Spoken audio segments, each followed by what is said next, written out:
Middle east और south Asia इस वक्त एक बॉइलिंग बोल बने हुए हैं। इधर अखंड भारत है और उधर ग्रेटर इजराइल है। पाकिस्तान अल्हम्दुलिल्लाह स्ट्रेटेजिकली रेलेवेंट कंट्री है, ये स्ट्रेटेजिक मुआहदा है इन ऑल डोमेन। कतर में हुआ जो इजराइल ने एक्ट, ये चीजें गल्फ कंट्रीज को समझ आई हैं। एक हिंदुत्व की पूरी आइडियोलॉजी की एप्लीकेशन को जब आप रोकते हैं तो वहां सफे मातम नहीं बिछेगी तो और क्या बिछेगा। पाकिस्तान और सऊदी अरब के दरमियान ये दिफाई मुआहदा कितनी बड़ी पेशरफ्त है, और इस मुआहदे के अगर देखा जाए तो खास तौर पर मशरिक वस्ता की सियासत पर क्या असरात मुरतब होंगे, खित्ते का तवाज़ुन अब क्या होगा?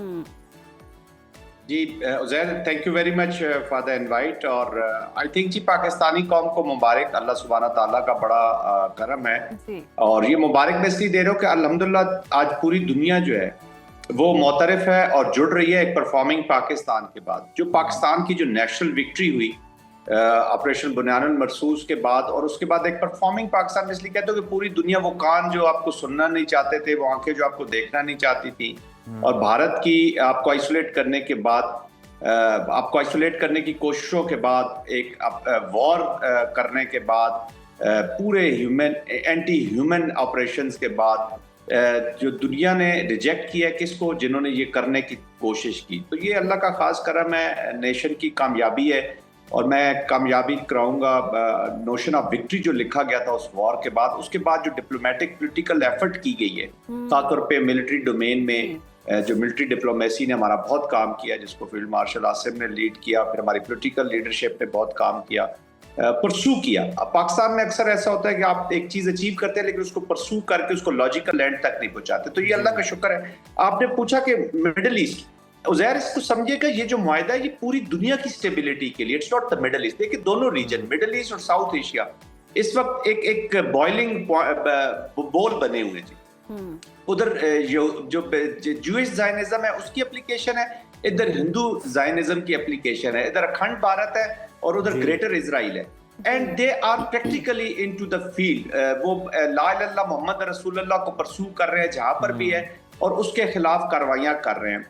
पाकिस्तान अल्हम्दुलिल्लाह स्ट्रेटेजिकली रेलेवेंट कंट्री है, ये स्ट्रेटेजिक मुआहदा है in all domain. Jio politics improve होगी पाकिस्तान सऊदी अरेबिया और रीजन की, उसके बाद जियो इकोनॉमिक्स इंप्रूव होंगी, और मिलिट्री टू मिलिट्री तो ये है ही है, बहुत बड़ा मिलिट्री टू मिलिट्री बेनिफिट मिलेगा, और स्टेबिलिटी आएगी पूरे रीजन को। और सबसे बड़ी बात इसकी जो स्ट्रेटेजिक नोयत है, जो मैं जाती तौर पे समझता हूँ, even being a military man, कि ये जो पीपल टू पीपल कांटेक्ट है, ये मुआहदा बॉटम टू टॉप की तरफ गया है। सऊदी अरब की अवाम पाकिस्तान की अवाम की एस्पायरेशंस के मुताबिक, और ये एजाज होगा पाकिस्तान की अफवाज के लिए, पाकिस्तान की कौम के लिए, कि वो हरमैन शरीफैन की जो हिफाजत है, और फिर जो पाकिस्तान के खिलाफ इन दोनों जो मैं बताया आपको ज़ायनिज़्म की एप्लीकेशन हुई है, सऊदी अरेबिया पाकिस्तान मिल के इसको आगे लेकर चलेंगे। और सबसे इंपॉर्टेंट चीज़ है कि और भी बहुत से मुल्क अभी देखिएगा इस सिक्योरिटी जो आर्किटेक्चर है इसके साथ जुड़ेंगे जी। आगे चल के प्रोग्राम में फिर फर्दर इस पे बात हो सकती है। It's a huge success for the reason,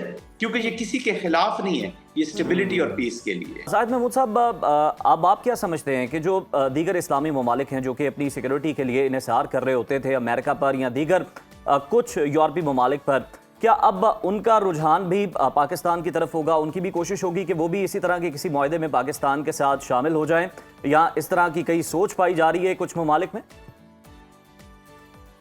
जी बिल्कुल, देखिए अभी जो गल्फ कंट्रीज हैं इनिशियली, वो तो हमेशा वल्नरेबल रही हैं जी। और जो पॉलिसी होती है किसी भी मुल्क की उज़ैर जी, उसकी वाइब्रेंसी ऑप्शंस से जाहिर होती है। How many options that policy है।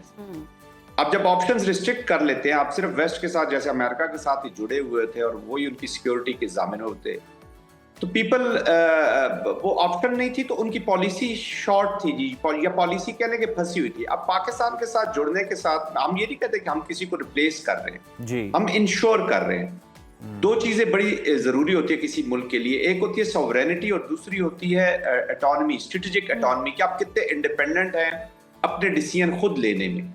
जब आप टोटल डिपेंडेंस हो जाती है आपकी दूसरी फोर्सेस के ऊपर, और वो फोर्सेस जो आपकी सिक्योरिटी को गारंटी नहीं कर पाई, वो अभी शक में लोग चले जाते हैं कि ये सिक्योरिटी की गारंटी है, ये हमारी तबाही की गारंटी है। जैसे कतर में हुआ जो इजराइल ने एक्ट किया, इजराइल का एक्ट से नुकसान हुआ या नहीं हुआ, जो विल इजराइल ने शो की और उसके बाद वो एक्ट हो गया, तो अब एक डाउट क्रिएट हो गई। ये शक शुबा कभी भी दूर नहीं हो सकता कि अमेरिका गारंटी करेगा या अमेरिका की वजह से इजराइल रुक जाएगा। इजराइल तो किसी की वजह से नहीं रुक रहा। Let me tell you very frankly, even president of United States doesn't hold, I mean उसका पॉलिसी के ऊपर कोई होल्ड नहीं है as far as Israel US is concern. वहां पे लॉबी इतनी स्ट्रांग है जी, और लॉबीज की यहाँ पे पॉलिटिक्स होती है।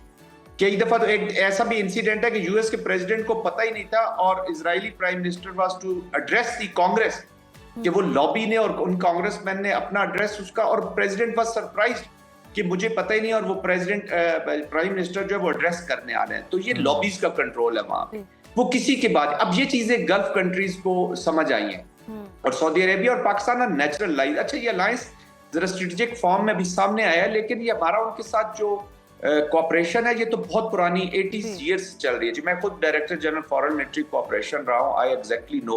हमारे ट्रेनर्स वहां पे मौजूद है, तो हम एक दूसरे की फौज को समझते हैं, हम एक दूसरे की मिलिट्री को समझते हैं, और एक दूसरे के जो मिलिट्री कल्चर है उसको समझते हैं। Pakistan has the professional military, और जो टेक्नोलॉजिकल एडवांटेज सऊदी अरेबिया का है, तो it's a very good combination. जो दूसरे ममालिक है वो भी देख रहे हैं कि उनकी पॉलिसीज शॉर्ट हुई है कि नहीं हुई है। तो जैसे कंट्रीज लाइक बहरीन है, वो तो डिपेंडेंट ही सऊदी अरेबिया के ऊपर है, तो ऑफ कोर्स वो भी अभी जुड़ेंगे इसके साथ, क्योंकि उनको एक इंश्योर्ड सिक्योर एनवायरनमेंट चाहिए। पाक सऊदी माहदे को लेकर भारत का हम जिक्र करना चाहेंगे खास तौर पर। वहां पर सफ़े मातम क्यों बिछी हुई है? कहा जा रहा है कि जी इस्लामाबाद की सिक्योरिटी बड़ी मजबूत होगी, और भारत जो ऑपरेशन सिंदूर 2 की बड़के मार रहा था, कह रहा था कि ये अभी जारी है, ये खत्म नहीं हुआ, सिर्फ रुका है कुछ देर के लिए।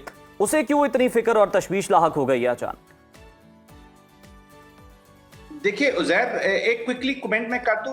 मैं यासिर भाई के साहब की आवाज प्रॉपर सुन नहीं सका, लेकिन मैं आप ही जो बातचीत कर रहे हैं ना, इसका जो इम्पोर्टेंस है इस मुआहदे की, ये जो प्रिंस खालिद है जो डिफेंस मिनिस्टर, उनकी ट्वीट से देख लीजिएगा, जिन्होंने इसको स्ट्रेटेजिक और अबद तक का मुआहदा कहा है। और थोड़ी सी बॉडी लैंग्वेज अगर आप देखें, the way our prime minister was received, और जो जब वो मिल रहे हैं सऊदी काउंसिल से और लोगों से, तो वो उनकी बॉडी लैंग्वेज, उनकी स्माइल, ये चीजें भी रिफ्लेक्ट करती है कि हाउ हैप्पी दे आर।